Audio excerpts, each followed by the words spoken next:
Makinig kayo, leaders, lahat kayo, makinig kayo para makita ninyo tong sinasabi ko sa inyo. Sabi dito, and he began to teach by the seaside. And there was gathered unto him a great multitude, so that he entered into a ship and sat in the sea. And the whole multitude was by the sea on the land. And he taught them many things by parables, and he said unto them his doctrine. Kaya napansin niyo mga kapatid? Okay na kayo dyan? Okay na kayo dyan? Handa na kayo makinig sa likod?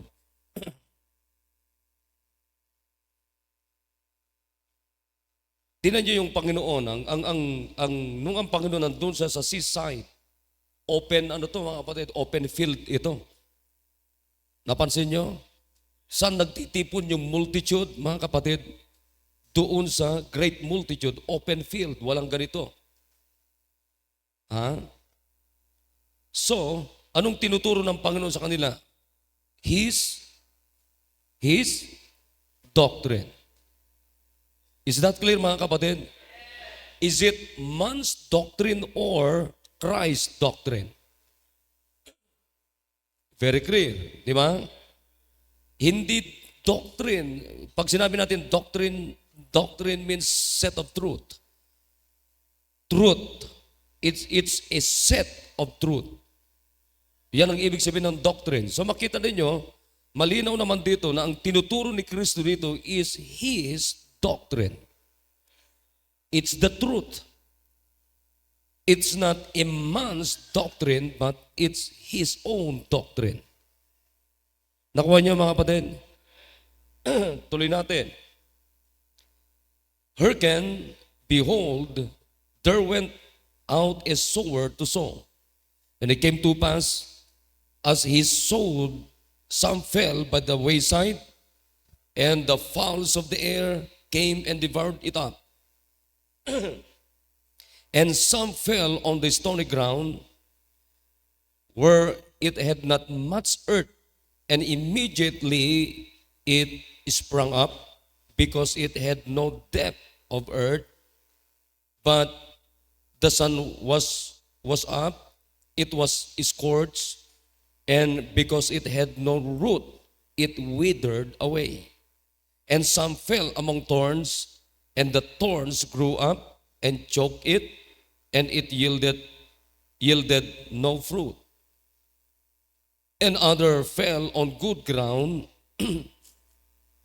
and did yield fruit that sprang up and increased, and brought forth some 30, and some 60, and some 100. Pakisaway naman ito, Brad. Nakikita mo ba itong nilalang na nasa harapan natin? Pakisaway mo naman, Kelvin, kasi ikaw naman pinaka-ano dyan. Itabi mo yan, itabi mo sa'yo. Tabi mo. Tulungan niyo ako. Pag may nakikita ka ng maliligalig na bata, mga kapatid, mahal ng Panginoon yan. Malinaw ba ang mensahe nung linggo? Hindi man kaibig-ibig ang mga nakikita natin sa kanila, pero iba ang Diyos, iniibig ng Diyos sa mga batang yan. So pwede magkatulungan tayo. Amen? Alright, tayo manalangin. Kilang Diyos, salamat po sa gabing ito na inyo pong pinagkaloob. Bless you po. Thank you for those testimonies we heard and the songs that prepare our hearts, oh God. And thank you so much for bringing your people tonight in thy house, and please give us the wisdom, a humble heart, so God, to understand your word and receive it with joy, oh God. Please, if there's a wickedness that you can see in our hearts, oh God, please forgive us our shortcomings and cleanse us from all our unrighteousness, oh God. In Jesus' name, amen. All right, you may be seated. Nagpa-practice lang ako mag-English, baka makarating ako ng Australia eh.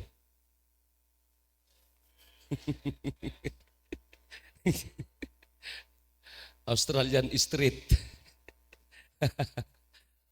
Well, anyways, alam niyo napakaganda tong, ang pag-usapan natin ngayon ay the picture of our discipleship. Amen?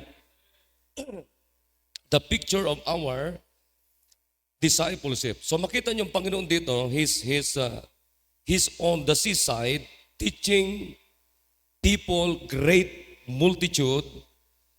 Tandaan niyo, pag sinabi ng Biblia na great multitude, ito'y sari-saring tao. Amen?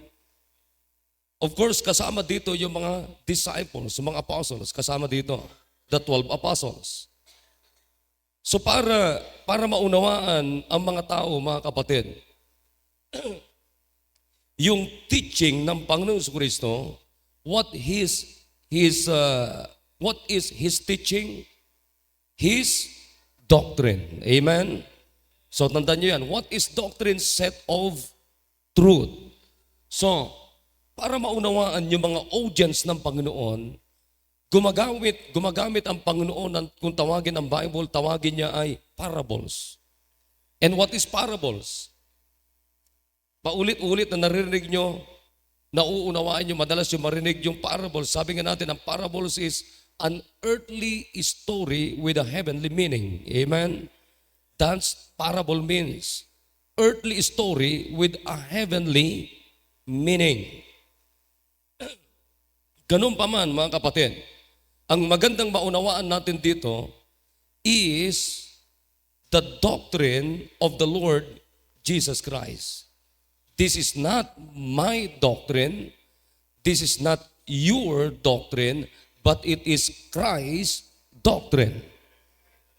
So, makita nyo dito, the doctrine of the Lord Jesus Christ is recorded. So hindi ako gumagawa ng sarili kong doctrine, hindi tayo gawa-gawa, hindi natin gawa-gawa itong mga doctrine na pinag-uusapan natin. Is that understood, mga kapatid? So, mismo mga kapatid, kung anong sinabi ng Panginoong Jesucristo, yun din ang pinag-uusapan natin ngayong gabi. Na makinig, huwag kayo mag-uusap. Huwag kayo magkukwentuhan. Ha? Kayo magkukwentuhan. Magandang maunawaan nyo to. Kaya makita nyo, nung nagsalita ng Panginoon, what is His first word? In verse number 3. Come on, say it louder. Hearken, di ba? Naunawan nyo ba, mga kapatid, kung bakit sabi ng Panginoon, makinig kayo. Katulad din ng paulit-ulit na sinasabi ko sa inyo. Ano sabi ng Panginoon? Hearken, behold, there went out a sower to sow. So gumamit ang Panginoon ng istorya, pero hindi ito istorya na parang istoryang barbero. Na kung tawagin ng mga lasenggo. Nakikinig? Ito ay istorya ng Panginoon para maunawaan yung mga audience niya, yung mga tagapakinig niya, na katulad ng bawat isa ngayong pong gabi. Nakikinig tayo? Gumagamit siya ng ganitong klaseng istorya upang makuha natin yung kahulugan ng mga bagay-bagay patungkol sa makalangit na bagay. Pag sinabi natin makalangit na bagay, it means eternal. Eternal issues. Nakikinig tayo? It's an eternal issues. Kaya makinig kayo na maigi.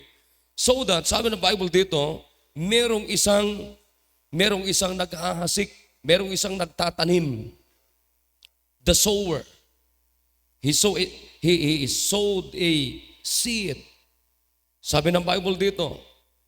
So sabi niya, and it came to pass as he sowed.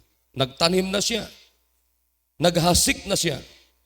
Some fell by the wayside, and the fowls of the air came and devoured it up. So, nahulog yung iba doon sa tabi-tabi. So sabi ng Bible dito na dumating ngayon yung fowls of the air. Mamaya makuha natin kung anong ibig sabihin nito. Yung mga ibon. But the fowls of the air, mamaya may explain na maigi yan. Ang makukuha natin kung anong meaning yan mamaya. So anong nangyari doon sa hinasik ng sower, mga kapatid? nasalo ngayon ng mga fowls of the air. Anong ginawa niya? Came and devoured it up. Okay, nakuha niyo? Let's go to the next verse. Let's go to the next verse. Sabi ng Bible dito, and some fell on stony ground where it had not much earth. Yung iba naman na naihasik niya, nahulog doon sa mabato, stony ground, na ang sabi ng Biblia dito ay walang masyadong lupa, walang masyadong soil. And immediately, it sprang up. Tumubo naman, pero sabi ng Bible dito, because it had no depth of earth, sapagkat ito ay hindi malalim. So sabi ng Biblia, but when the sun was up, naarawan ngayon siya, it was scourged. And because it had no root, it withered away. Sapagkat ito ay walang malalim na ugat na naabot ng kanyang ugat niya, nung naarawan sa makatuwid, sabi ng Biblia, nalanta. Okay? Nakuha niyo mga kapatid? And some fell among thorns. Yung iba naman na nabuto ay nahulog. Saan nahulog? Thorns. Sa mga madamong matitinik. And the thorns grew up and choked it, and it yielded no fruit. So ang problema ngayon, yung mga tinik, yung ngayon yung yumabong, na overpower niya yung nahulog na buto doon. So nasakal ngayon, na-choke niya ngayon. So ano nangyari? No fruit. Okay, nakuha niyo? Hindi ngayon nagbunga. But let's go to the next.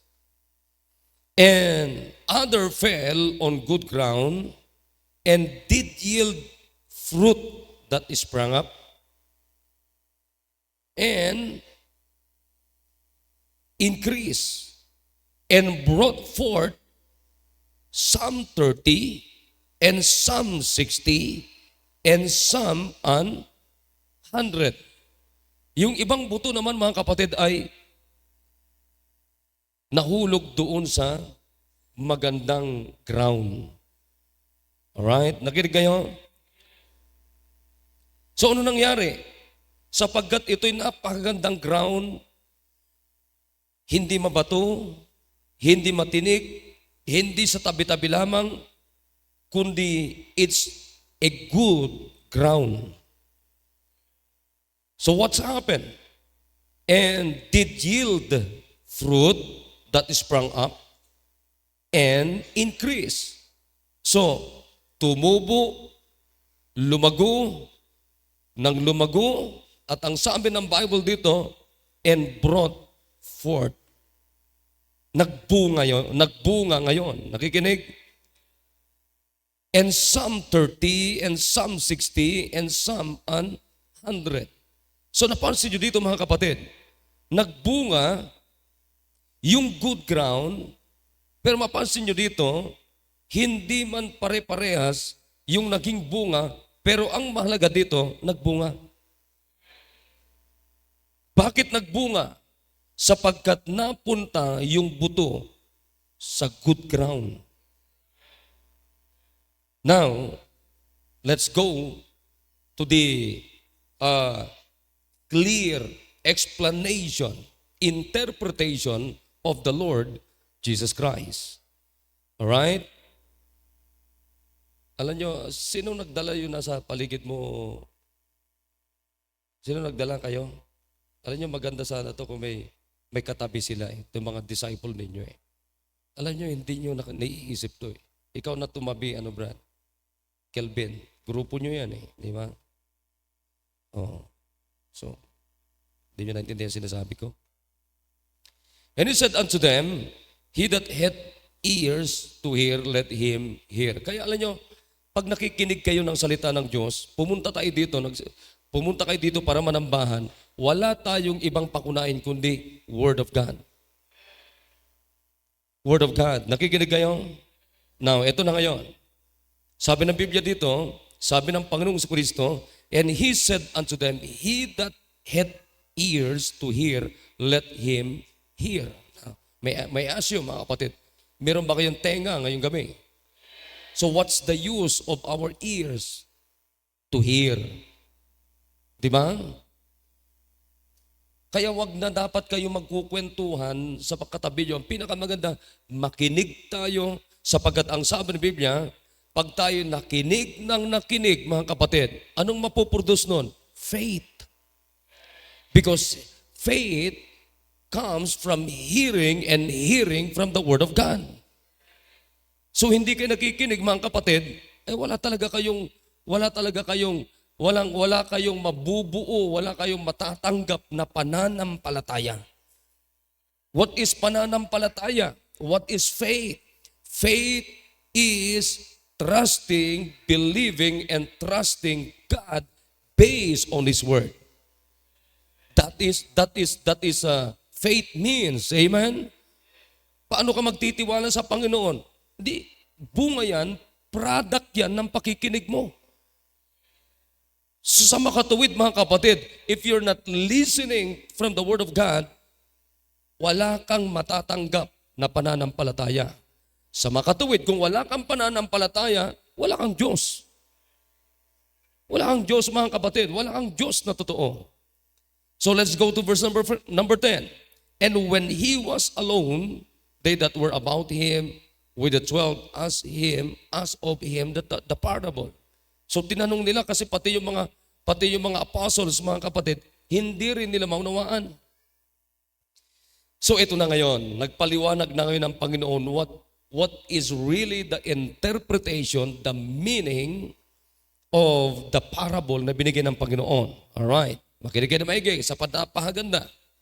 And He said unto them, unto you it is given to know the mystery of the kingdom of God, but unto them that are without, all these things are done in parables. Kaya alam niyo, grabe yung privilege natin sa Diyos. Alam niyo ba, napakarami nating nauunawaan bilang mga anak ng Diyos mula sa salita ng Diyos patungkol sa tunay na Diyos na hindi naunawaan na nandoon sa Senado. Pero tayo nauunawaan natin. Ha? So let's go to verse number 12. Ito na naman ang Panginoon. Anong sabi niya? That seeing, they may see. And not perceive. And hearing, they may hear. And not understand. Lest at any time, they should be converted. And their sins should be forgiven them. Kaya, alam nyo, pag nangyari na yan sa inyo, kapatid, nangyari na yan sa inyo, anong ibig sabihin ng verse number 12? Pag tinanggap mo na si Kristo, mga kapatid, meron ng conversion sa buhay mo. Alam nyo, madali na nating pakinggan ito, madali na nating maunawaan ang lahat ng sinasabi ni Kristo. Amen? Ito na, verse number 13, para maintindihan na natin yung parabola na binigay ng Panginoon. And He said unto them, know ye not this parable? Sabi ng Panginoon sa kanila, hindi nyo ba alam itong parabolang ito?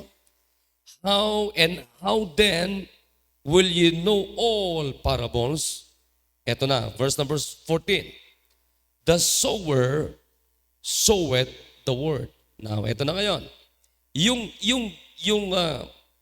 naghahasik kanina, mga kapatid, nagtatanim.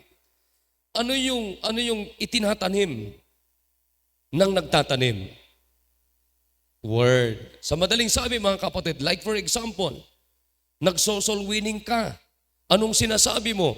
Yung word of salvation. Those word of God na patungkol sa kaligtasan. So anong ginagawa mo doon sa kinakausap mo, sinisharean mo? Tinataniman mo siya ng word of God. Like for example, ngayong gabi, ano ang ginagawa ko sa inyo? Nagtatanim ako sa inyo ngayon ng word of God. Naghahasik ako ngayon sa inyo ng word of God. Another example, pag nagdi-disciple ka, kapatid, anong ginagawa mo? Tinataniman natin ng Word of God yung kanilang puso. Yung apat na uri na ibinigay ng Diyos dito, kapatid, na klase ng grounds, ay ganyan din ang mga iba't ibang klase ng ating puso.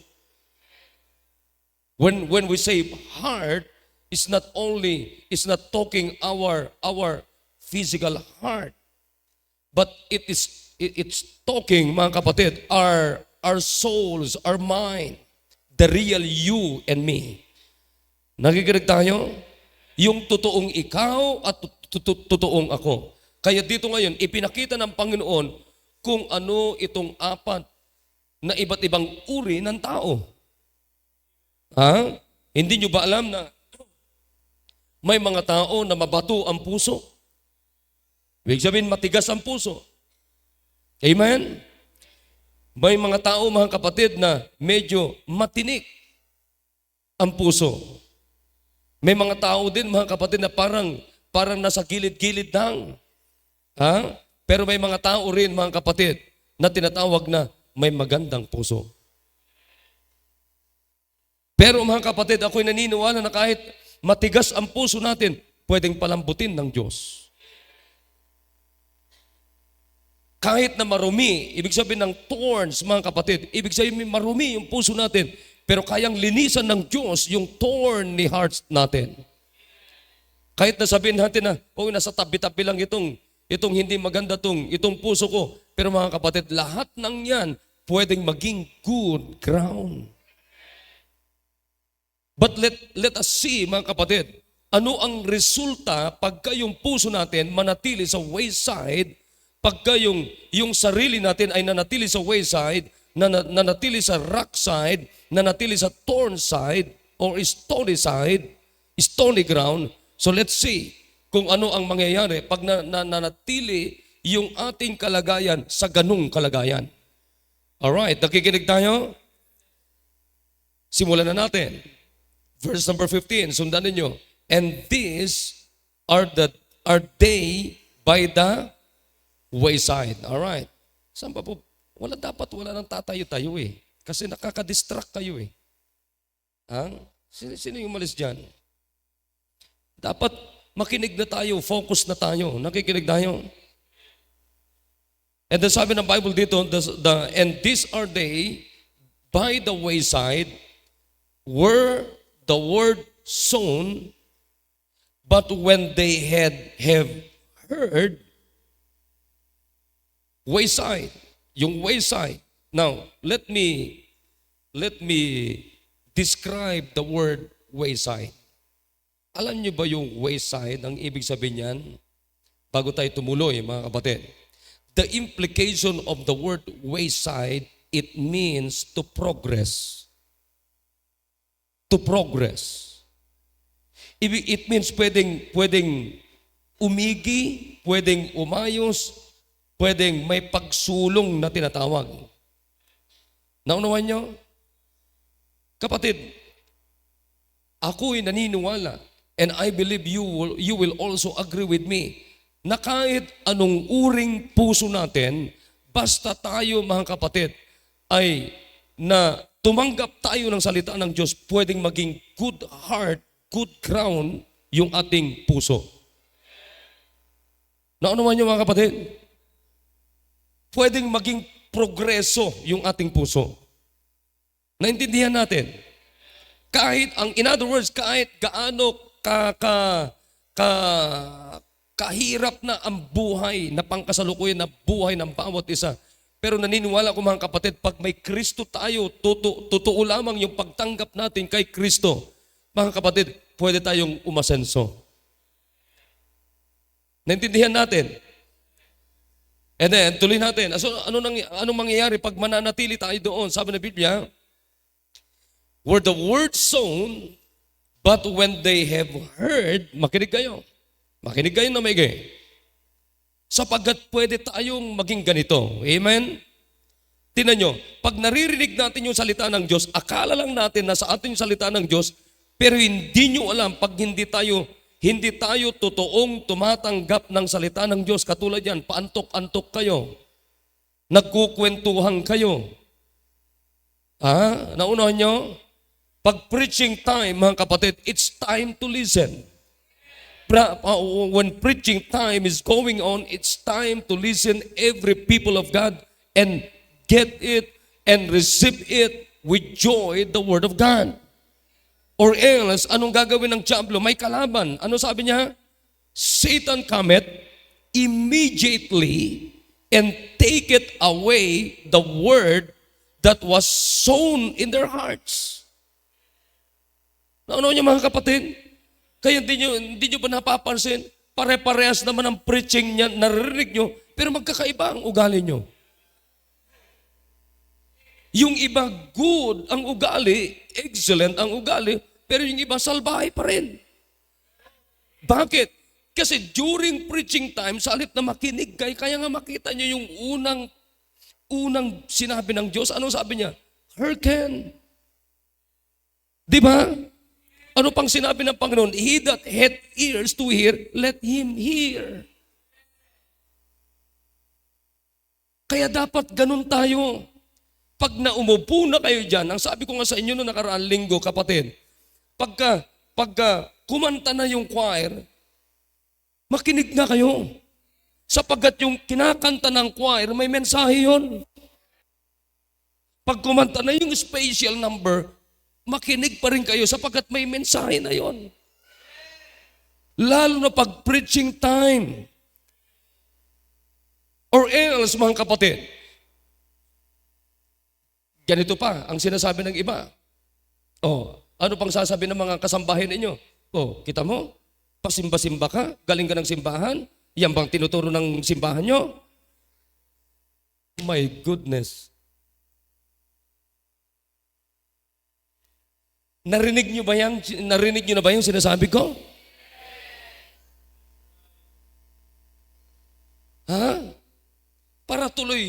Parang tuloy galing kayo sa simbahan na nagtuturo ng kalokohan. Samantalang kapatid, makita nyo naman ang hawak natin dito ay purong salita ng Diyos. Pero bakit mga kapatid, yung buhay natin, yung ugali natin, hindi bunga ng purong salita ng Diyos? Bakit? Kasi nakaupo kayo dyan, tama yung sinasabi ni sino nag-testimony kanina? Si Roy. Anong sabi niya? Totoo na, kung nagsisimba din ako dati, pero nakatunga nga lang ako, pero yung isip ko wala doon. Kapatid, napakaraming ganyan dito sa ating simbahan na ganyan. Naunawan niyo mga kapatid? Hindi niyo alam, kaya nga, tinan niyo, pag makinig na kayo ng preaching, dapat ang nakabukas dyan ay salita ng Diyos, Bible, nakabukas yan. Tapos nakafocus kayo dito sa preacher, kapatid. Tapos yung isip nyo, nakafocus kayo doon sa preacher. Tapos yung tenga nyo, makinig kayo na maigi. Sapagkat malingat lang kayo, anong gagawin ng diablo? Aagawin ng diablo.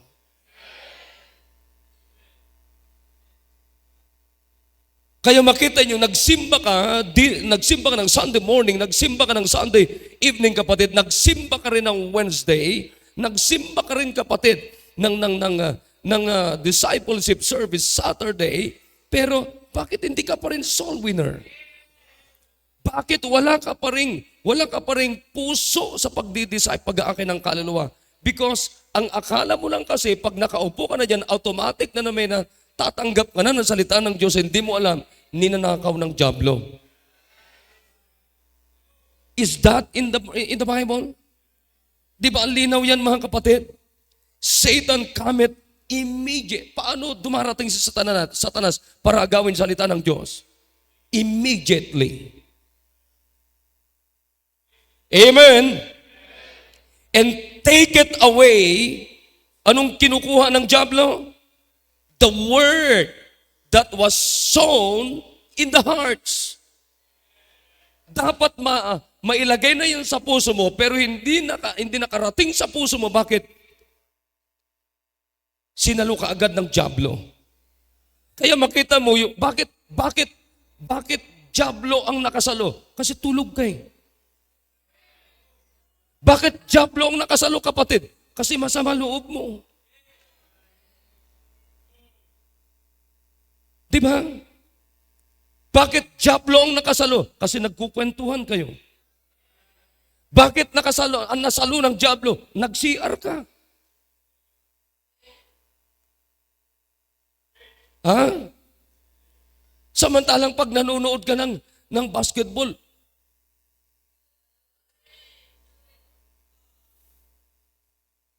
samantalang pag nag-AML ka, kapatid, walang ihi-ihi, walang kain-kain, walang inom-unom.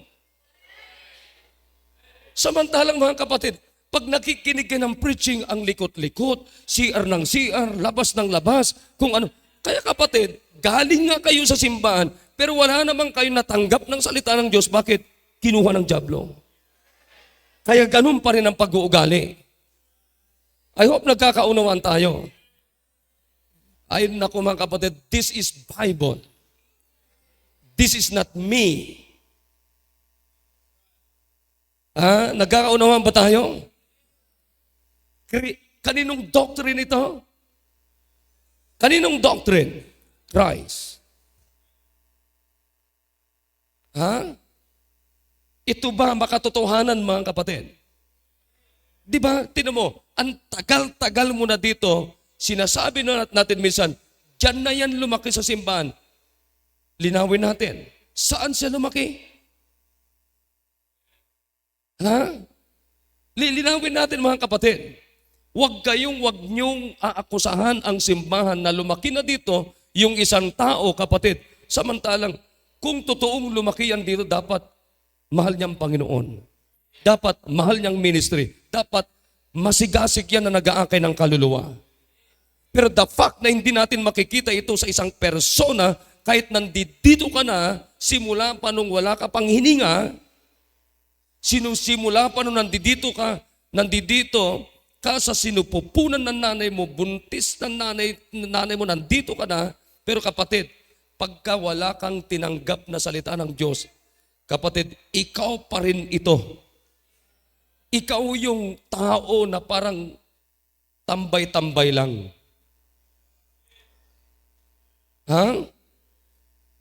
You just like a wayside. Alam niyo, matalino ang Diablo. Nakikinig kayo kapatid. Malingat ka lang, mag-CR ka lang, magkwentuhan kayo lang kapatid. Medyo na-offend ka lang, hindi mo lang nagustuhan yung sinabi ko, ako yun kapatid. That's how Satan, kung paano siya sumalo ng salita ng Diyos. In fact, ang Diablo hindi siya all-knowing. Nakikinig kayo? Pero minsan or most of the time na didetect niya tayo sapagkat depende sa asal natin na nakikita ng Diablo.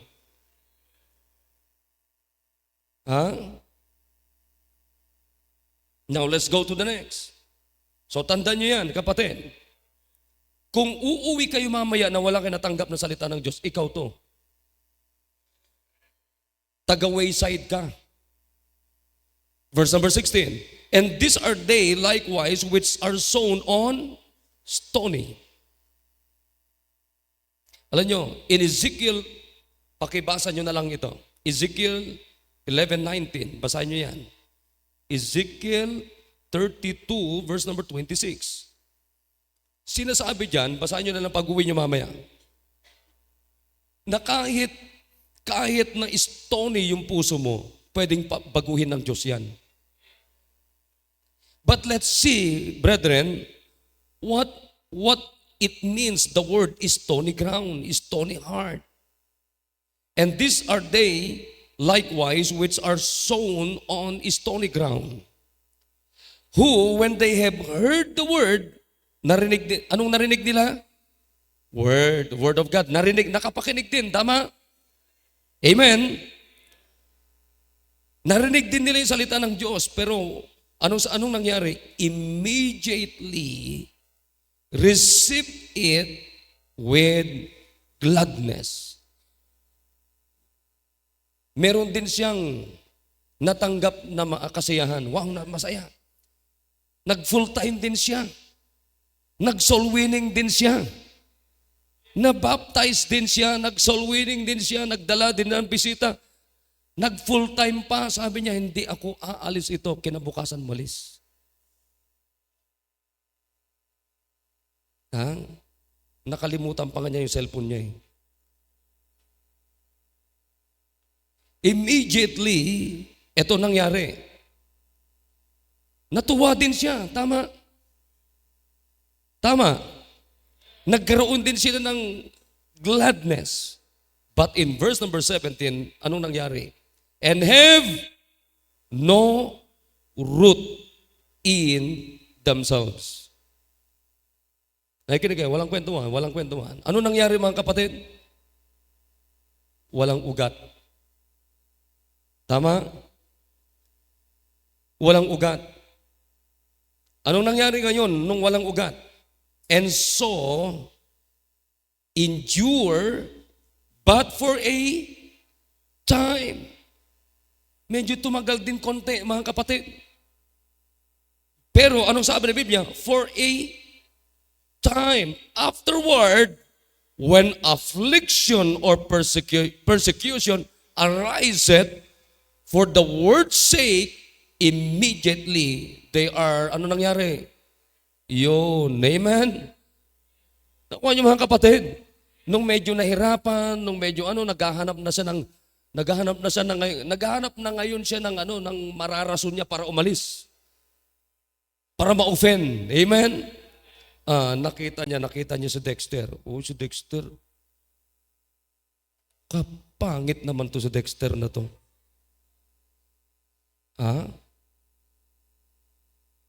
Ayoko na kay Dexter.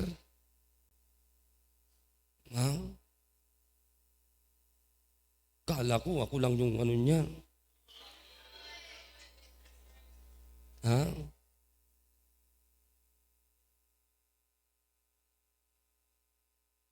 Hindi na ako magsisimba rito.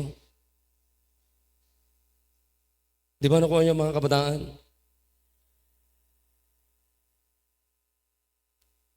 Hindi na ako magsisimba.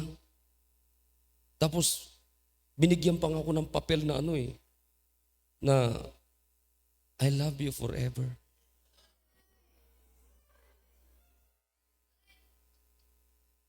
I love thee an everlasting love. Abi, kinot pa niya yung siyempre naniwala naman si Cordapia.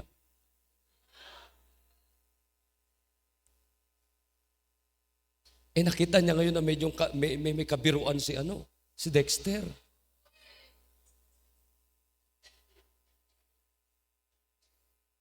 Tapos naggaganyanan pa sila ng cellphone, tapos magkadikit pa yung ulo. Ano nangyari? Offended.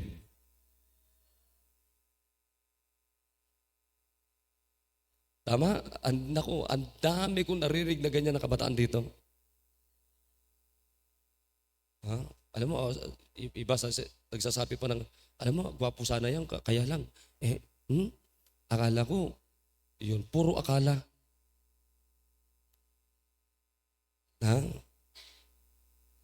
Hindi mo alam, matinik yan. Di ba, nakalagay dito, matinik. Di niya alam, matinik si Dexter.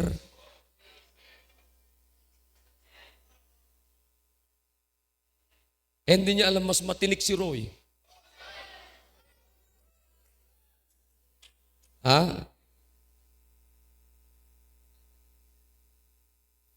Ayun. Mabato pala, mabato. Ayun. Offended. Hindi na nagsimba.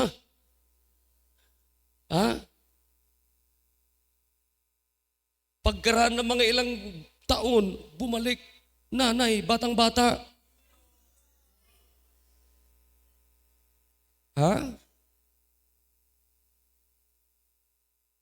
Batang-bata, nakadalawa. Yung isa, kamukha ni Dexter.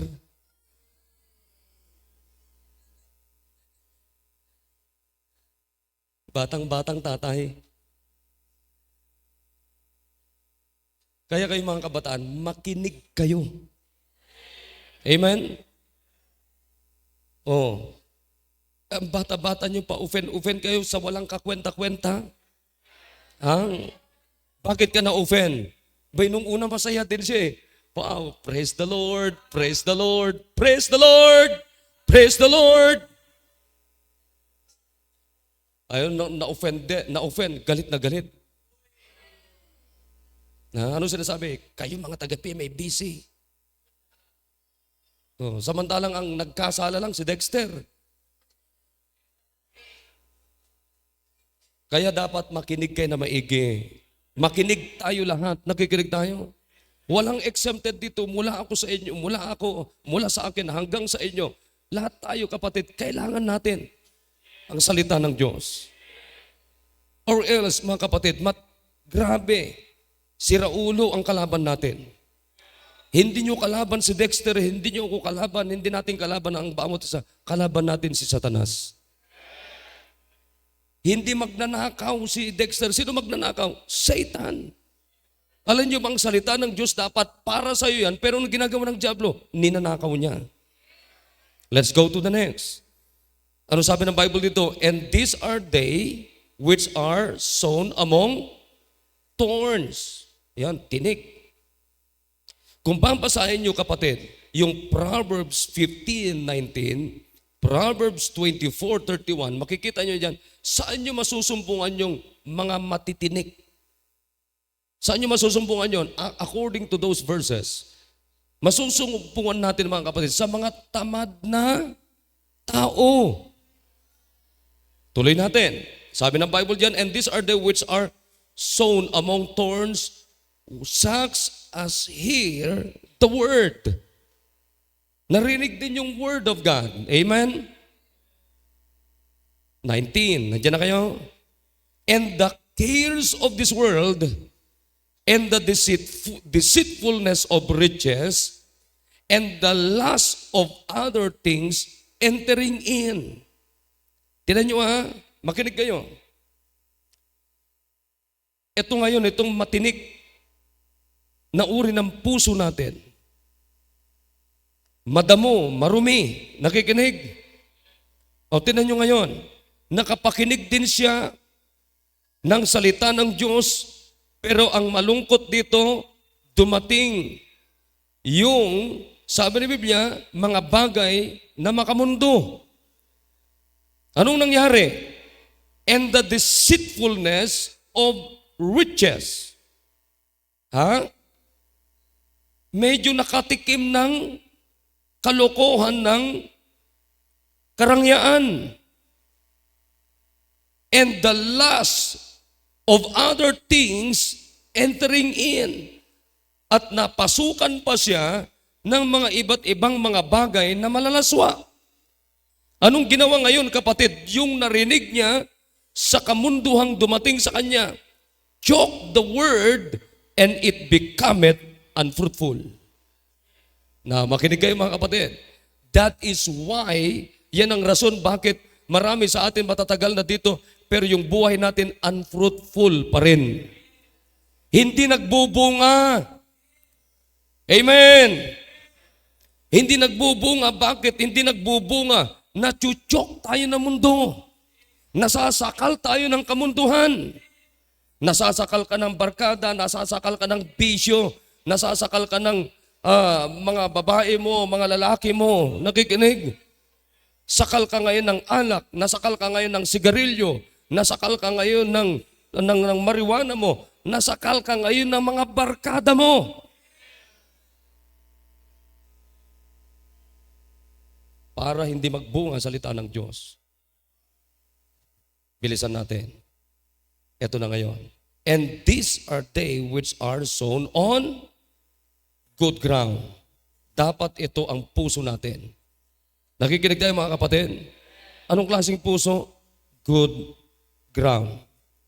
Pag good ground ang puso natin, makinig kayo. Ito ngayon. Such as hear the word. Pag nakikinig ng salita ng Diyos, anong susunod? And receive it. Dapat ganyan tayo. Pag nakinig tayo ng salita ng Diyos, dapat tinatanggap natin. Makinig, huwag kayo matulog. Dapat pag narinig natin salita ng Diyos, anong gagawin natin? Receive it. Dapat nakinig tayo ng preaching, anong gagawin natin? Receive it. Nakinig tayo ng salita ng Diyos sa Bible study, anong gagawin natin? Receive it. Nakinig tayo ng salita ng Diyos sa service, mga kapatid. Sunday morning, Sunday afternoon, Wednesday, discipleship service, mga kapatid. Sa mga devotions natin, anong gagawin natin? Receive it. Receive it. Amen? Tanggap lang ng tanggap. Tanggap ng tanggap. Tanggap ng tanggap. And then what will happen? And bring forth fruit. Magbubunga. Hindi man pare-parehas ang bunga. Pero mga kapatid, nagbunga.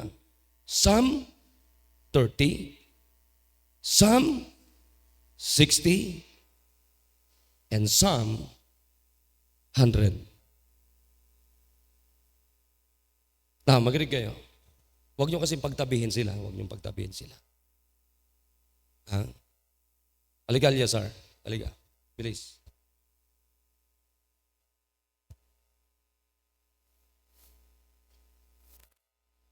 Alright. Dinala ngayon ng grupo ng builders, nanay ni Eliasar. Siyempre, nanay niya si Eliasar, kasama si Eliasar. Ha? Nakikinig kayo mga kapatid? Ngayon, ang pinakamaganda ngayon, i-visualize nyo ngayon yung mga dinadala nyo ngayon. Na hindi lang dalhin dito ng service, dalhin ng Sunday morning, dalhin ng Sunday afternoon, dalhin sa Bible study. Dapat na visualize ninyo. Na isang araw sasabihin mo, itong si Eliasar magbubunga ito sa Panginoon.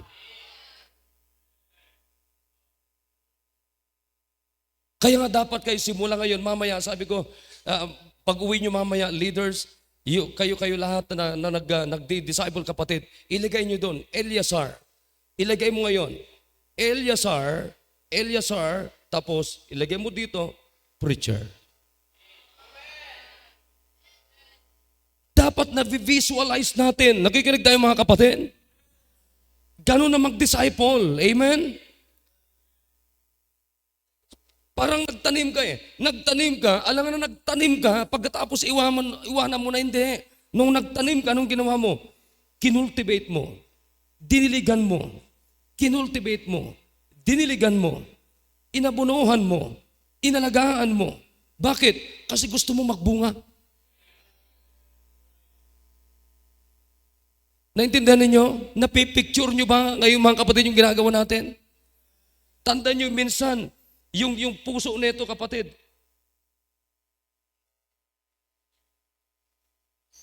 Pakihawak nga, Dexter. Minsan mga kapatid, yung puso nito, wayside. Minsan yung puso nito kapatid, thorny side. Diba? Stony, matigas. Thorny, wayside. So ang goal natin mga kapatid, dalhin natin itong taong ito sa good ground. Paano natin siya madadala mga kapatid? Word of God, Word of God, Word of God, Word of God. Tutulungan natin na tumanggap ng salita ng Diyos. Kasi pag tumanggap ng salita ng Diyos, isang araw yung salita ng Diyos magbubunga, some 30-fold, some 60, some 100-fold. Kaya dapat yung mga dinidisciple, ilagay nyo dyan. Gusto ko sa tatay na ito, maging usher siya. Yung tatay na ito, maging soul winner siya. Gusto ko sa tatay na ito, ay maging itong young people na ito. Katulad yan si J-Mar, nag-testimony kanina. Dumating siya before the anniversary, mga kapatid. Ngayon, sinasabi sa atin, anong gusto niya? Mag-Bible college ako. Di natin alam kapatid, si J-Mar, maging preacher.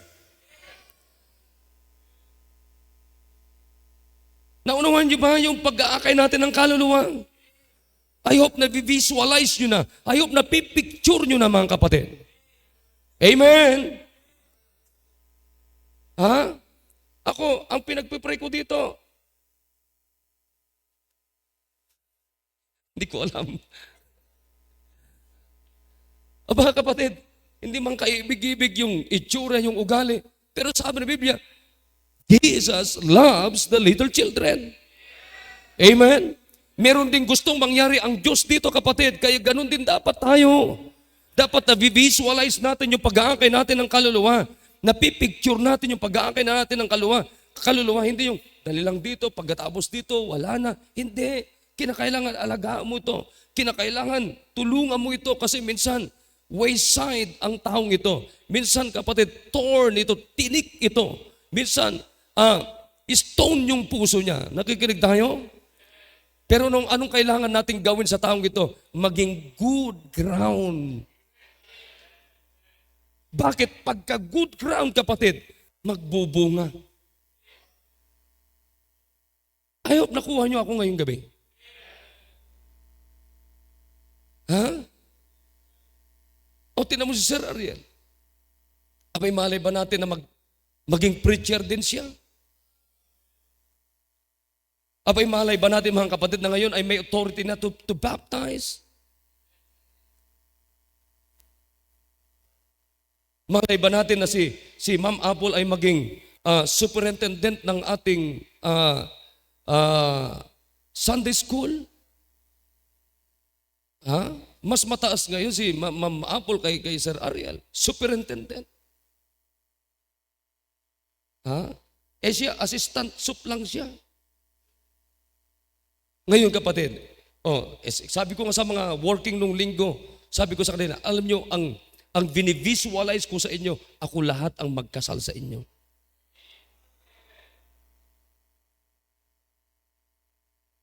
I hope, nakuha nyo ako ngayong gabi mga kapatid.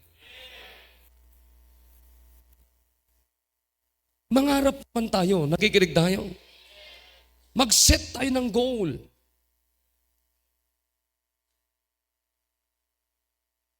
Kung titignan mo to, ay walang kwenta ito. Pero sa Diyos meron. Baba. Amoy pa lang, hindi mo magustuhan. Pero pwedeng baguhin ng Diyos yan. Nakikinig ba kayo mga kapatid? Kaya tulungan natin yung dinadala natin. Tayo ang ginagamit ng Diyos para saan natin dadalhin? Good ground. Kaya pag tayo'y tuwing magtatrabaho para sa kanila, para madala natin sila sa good ground mga kapatid, siguraduhin nyo na sabi ko nga sa mga full-time, bihis nyo, ugali nyo, pag-uugali nyo, bihis nyo, lifestyle nyo, kinakailangan may mensahe na ng Diyos dyan. Ayoko ng full-time na pupunta-punta sa magbibisit, mag-social winning na parang hindi pa nag-breakfast. Tsaka kaya, tinan mo kanina, Ernie, dapat pag nasa area kayo, huwag kayong matutulog sa waiting shed. Mario Joseph, pinakamaganda, sige mag-soul winning may tao, share, habang naghintay ng sasakyan, soul winning.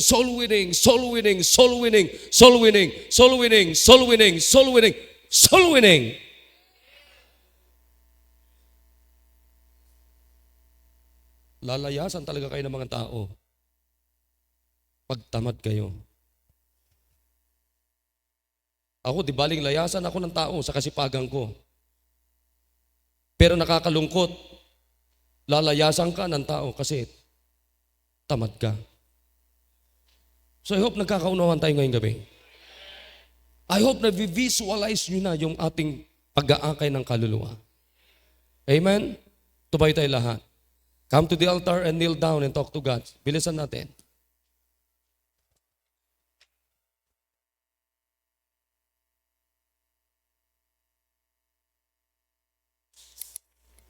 Gumawa kayo ng commitment sa Panginoon na sa bawat dinadala natin, at least na visualize natin saan natin sila dadalhin. Saan natin sila dadalhin? Sa mabungang buhay. It might be some 30-fold, some 60, some 100-fold.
Dakilang Diyos na makapangyarihan po sa lahat. I hope, oh God, I believe tonight ay naabot po, nangyari yung gusto niyong mangyari, Panginoon, at naipabot ko po sa inyo pong mga anak.